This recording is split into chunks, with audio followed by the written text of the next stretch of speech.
1.4 billion लोग football के सबसे बड़े स्टेज पे कभी क्यों नहीं पहुंची?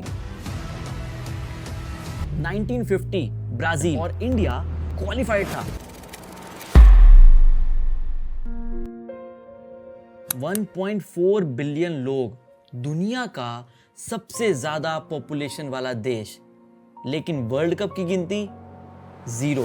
अब देखो, अगर मैंने कहा होता कि इंडिया के पास टैलेंट की कमी है तो बात वहीं पे खत्म हो जाती, सिंपल एक्सप्लेनेशन, सब बात मान लेते। लेकिन ये सबसे बड़ा झूठ है जो हमें डेकेड से बोला गया, क्योंकि इंडिया एक बार वर्ल्ड कप के लिए क्वालिफाई भी हुआ था लेकिन गया नहीं। आज हम बात करेंगे कैसे सबसे पॉपुलस नेशन फुटबॉल के सबसे बड़े स्टेज पे कभी क्यों नहीं पहुंची।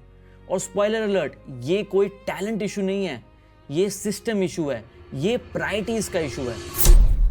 India's golden period in international soccer was from 1955 to 1965.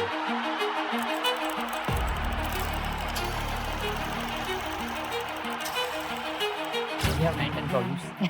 Not having talent is not one of them. If every kid who is good is identified at the right time and given the right infrastructure, schooling, teaching and coaching, we will not be where we are right now.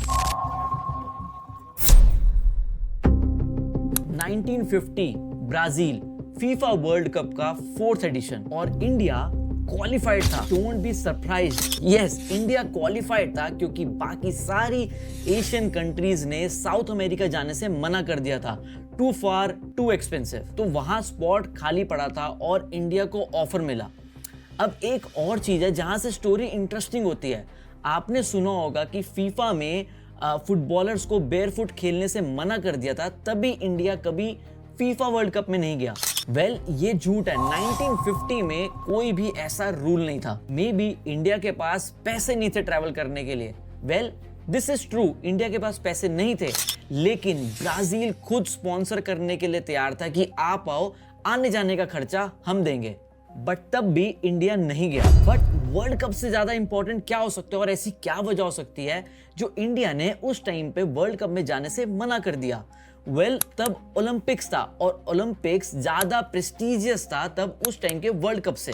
Captain Salim मन्ना ने खुद कहा था कि हमें world cup के बारे में कुछ पता ही नहीं था, हमारे लिए ओलंपिक्स ही सब कुछ था, उसके आगे हमारे लिए कुछ नहीं था। सोचो, दुनिया का सबसे बड़ा टूर्नामेंट और इंडिया के लिए ओलंपिक्स जाना जरूरी था। मतलब ये सच है क्योंकि उस टाइम पे ओलंपिक्स ज्यादा बड़ी डील थी rather than FIFA world cup.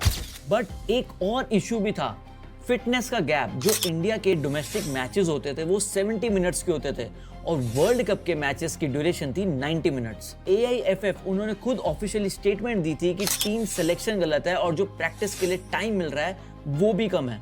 But in reality कोई सोच ही नहीं पाया कि ये एक डिसीजन पूरी हिस्ट्री बदल के रख देगा। एक फॉर्मर कैप्टन ने बाद में वार्न भी किया था कि ये डिसीजन इंडिया को सालों तक आगे जाके हॉन्ट करेगा। अब यहाँ पे एक पॉइंट क्लियर करना जरूरी है, इंडिया में टैलेंट की कमी कभी भी नहीं थी। और अगर आपको ऐसा लगता है तो प्रूफ यहाँ पे है। अगर इंडिया के ओलंपिक्स जर्नी की बात करें तो 1948 लंदन, जिसमें इंडिया क्वालिफाई हुआ, मतलब वहां पे इंडिपेंडेंट इंडिया की वो पहली अपीयरेंस थी। और 1952 हेलसिंकी की बात करें जिसमें 10-1 से इंडिया हारी थी यूगोस्लाविया से, जिसमें बेयरफुट खेले थे ठंड में जहां पे प्रॉपर शूज भी नहीं थे। फिर आता है 1956 मेलबोर्न और उसमें इंडिया को मिली थी 4th place, best ever finished. Australia को 4-2 से हराया था। नेविल डिसूजा ने हैट्रिक मारी थी। ओलंपिक्स में हैट्रिक मारने वाले वो पहले एशियन थे और ओलंपिक्स में हैट्रिक मारना बहुत बड़ी बात है। और उसके बाद आता है 1960 रोम, इंडिया की लास्ट अपीयरेंस जिसमें वो तीनों मैच हारे। उसके बाद इंडिया ने कभी भी ओलंपिक्स में पार्ट नहीं लिया। और एशियन गेम्स में गोल्ड मेडल्स 1951 में, 1962 जकार्ता में। नाम याद करो, नेविल डिसूजा, पीके बनर्जी, चुनी गोस्वामी, ये लेजेंड्स थे। आज सुनील छेत्री के 43 इंटरनेशनल गोल्स की बात होती है, बट वो प्लेटफॉर्म सेट करने वाले ये लोग थे। तो 1956 में अगर ओलंपिक्स में इंडिया 4th आ सकता था तो सवाल ये नहीं है कि टैलेंट था कि नहीं था, सवाल ये है कि वो टैलेंट आखिर गया कहां। 1963 सैयद अब्दुल रहीम इंडिया के लेजेंडरी कोच वो गुजर जाते हैं। उन्होंने जाने से पहले वार्न भी किया था कि इंडिया में स्ट्रॉन्ग कोचेस की कमी है, कोचेस स्ट्रॉन्ग करो। AIFF ने सुना? नहीं। अगले 40 साल तक 40 फॉरेन कोचेस बदले गए, लेकिन एक भी लॉन्ग टर्म सिस्टम नहीं बना पाया। 1960 रोम के बाद इंडिया ने कभी ओलंपिक्स खेला ही नहीं, आज तक नहीं खेला। और फिर आया 1983 क्रिकेट वर्ल्ड कप, इंडिया की ऐतिहासिक जीत, और रातों रात इंडिया के लोगों को एक नया पैशन मिल गया था, cricket. That's out. Yes, it's all over this time. Pulled out. You see the from Lodkar. Football players के पास इंस्पिरेशन खत्म हो गया था। जो ग्राउंड फुटबॉल कैप्चर कर सकता था, उस ग्राउंड पे अब क्रिकेट खेला जाना शुरू हो गया। अब यहाँ से सिस्टमैटिक प्रॉब्लम्स और बड़ी होती चली गई। नेशनल लीग 1990s तक एक भी नहीं, सिर्फ Santosh trophy, Calcutta league, youth academics. AIFF ने कभी भी एग्रेसिवली ग्राउंड रूट पे वो डेवलपमेंट की ही नहीं। और अगर रीजनल कंसंट्रेशन की बात करूं तो सिर्फ बंगाल, केरला, गोवा या फिर नॉर्थ ईस्ट में फुटबॉल जिंदा था। और इंडिया की इकोनॉमी बहुत क्लोज थी, आइसोलेटेड थी, जबकि जापान और जितने भी अरब कंट्रीज थी वो सिस्टम में पैसा डाल रहे थे। एक कोच की डेथ और क्रिकेट में वर्ल्ड कप जीत, वहां से इंडियन फुटबॉल का ग्राफ परमानेंटली नीचे चला गया। 1954 से 1985 तक इंडिया सिर्फ क्वालिफायर्स में पार्टिसिपेट करता चला गया, लेकिन हमेशा हारता रहा। 1985 में इंडिया पहली बार ऑफिशियली वर्ल्ड कप क्वालिफायर में खेला, और 1986 से 2026 तक कभी इंडिया अर्ली एशियन राउंड से आगे नहीं गया। 2026 क्वालिफायर में ग्रुप ए में 3rd पोजीशन, 6 गेम्स में से सिर्फ 1 जीत।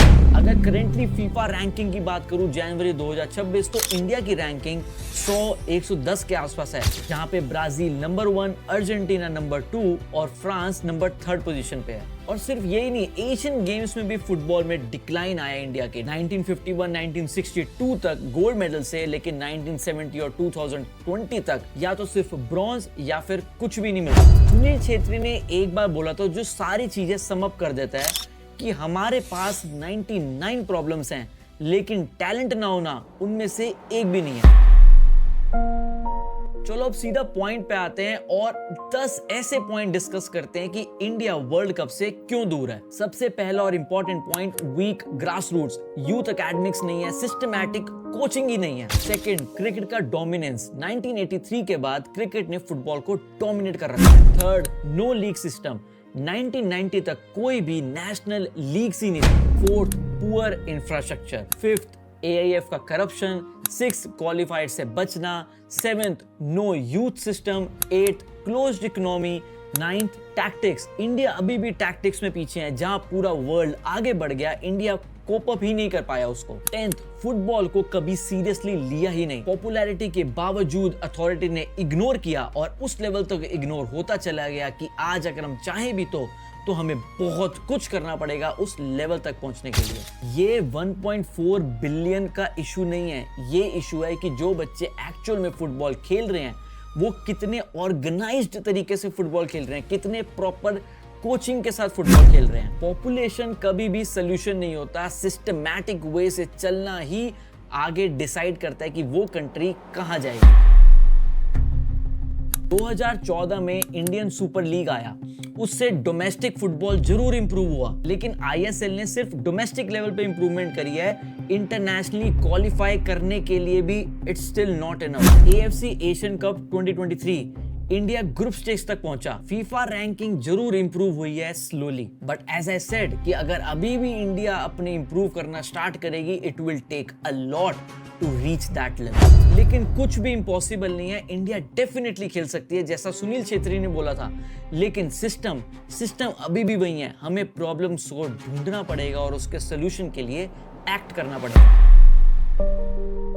बट जाने से पहले एक आखिरी क्वेश्चन आपके लिए, 1950 में अगर इंडिया वर्ल्ड कप के लिए जाता तो क्या हिस्ट्री अलग होती? क्या इंडिया भी जापान जैसा फुटबॉल पावर हाउस बन पाता? क्योंकि कंट्रास्ट देखो, जापान भी 1950s में फुटबॉल में वीक था, लेकिन 2026 में रैंकिंग 20 अराउंड है, और वहीं इंडिया 1956 में ओलंपिक्स में 4th आया था, लेकिन आज क्वालिफायर तक जाना भी एक ड्रीम सा साउंड करता है। सो यस, इंडिया के पास टैलेंट जरूर है। अगर सिस्टम बनाया जाए तो इंडिया डेफिनेटली इस ड्रीम को अचीव कर सकता है। Do let me know what are your thoughts. क्या इंडिया कभी वर्ल्ड कप खेल पाएगा?